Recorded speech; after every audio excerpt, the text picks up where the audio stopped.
The garden was quiet, too quiet. The gentle rustle of olive leaves could not mask the heavy gaze of the two elders lurking behind them.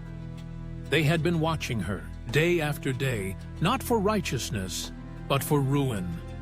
Little did they know, their deception would not only crumble under the weight of truth, but spark one of the earliest examples of investigative justice, a spark ignited by a young man named Daniel. In the golden city of Babylon, where the exiled Israelites had been taken captive, lived a woman of remarkable virtue named Susanna. She was the daughter of Hilkiah, a righteous man who had raised her in the law of Moses. Her heart was faithful, her conduct above reproach. Married to a wealthy and respected man named Joachim, Susanna lived in a beautiful house, surrounded by a garden that offered tranquility amidst a world of unrest. Every day, the people of Babylon came to Joachim's house because he was known for his wisdom and standing among the people. Two elders, appointed as judges, often sat in his home to settle disputes and offer judgment.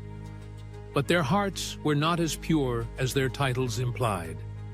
These men, once entrusted with justice, had become enslaved by their own lustful desires, and their eyes had turned toward Susanna.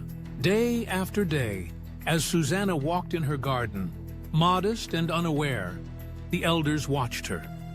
At first, they tried to resist their thoughts, but evil does not rest in silence. It grows in secrecy. Eventually, they could no longer contain themselves, and one morning, they devised a sinister plan.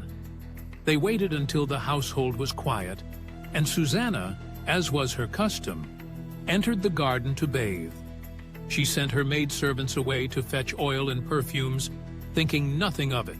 After all, this was her sanctuary, her place of peace. But as the last of the servants disappeared through the gate, the two elders emerged from their hiding place beneath the trees. "Behold," one of them said, "the doors are shut, and no one is here.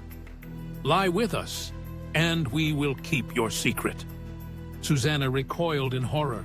"If you refuse," the other elder threatened, "we will testify against you and say that a young man was with you. We saw it with our own eyes." Terror filled her heart, but not because she feared death. She feared sin. "I am hemmed in on every side," she cried. "If I do this, it is a sin against God. If I do not, you will accuse me falsely, and I may die." But her soul was firm. "Better for me to fall into your hands than to sin in the sight of the Lord." And with that, she screamed, a cry not of guilt, but of innocence. The elders, now committed to their lie, shouted too, crafting a false narrative, twisting their positions as judges into weapons of deceit. The servants rushed in and found the elders accusing Susanna of adultery with a young man who had escaped. The entire household was shaken. The next day, the matter was brought before the assembly. According to the law, adultery was punishable by death. The people were devastated. Susanna, a woman of evident virtue, stood accused by two respected elders. In Jewish law, 2 witnesses were sufficient to confirm any matter, and so her fate appeared sealed. She stood, trembling but not defeated, her face lifted to heaven.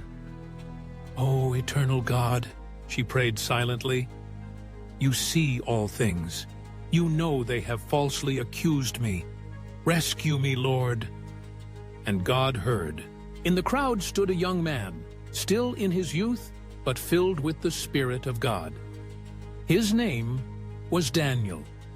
Though not yet renowned as a prophet, God had already set his hand upon him. Moved by the injustice unfolding before him, Daniel shouted, "I am innocent of this woman's blood." The people turned in surprise. The trial had already begun. Who was this boy to interrupt? "Separate the men far from one another," Daniel commanded, "and I will examine them." A hush fell over the assembly. One by one, the elders were brought forth. Daniel began his questioning, calmly, but with divine insight. To the first elder, he asked, "Under which tree did you see them together?" The man replied, "Under a mastic tree." Then the second elder was brought in, unaware of what the first had said. Daniel asked him the same question. "Under an oak tree," he answered. A gasp spread through the crowd. Their testimonies did not agree. Daniel stood and declared with boldness, "You have lied and condemned an innocent woman. The angel of God awaits with the sword to cut you in two." The people now saw the truth. The elders, once esteemed for their wisdom, were exposed in shame. Not only had they broken their sacred trust as judges, but they had attempted to destroy an innocent soul for their own lustful gain. Susanna was vindicated. The false witnesses were sentenced to the punishment they had sought to bring upon her, death.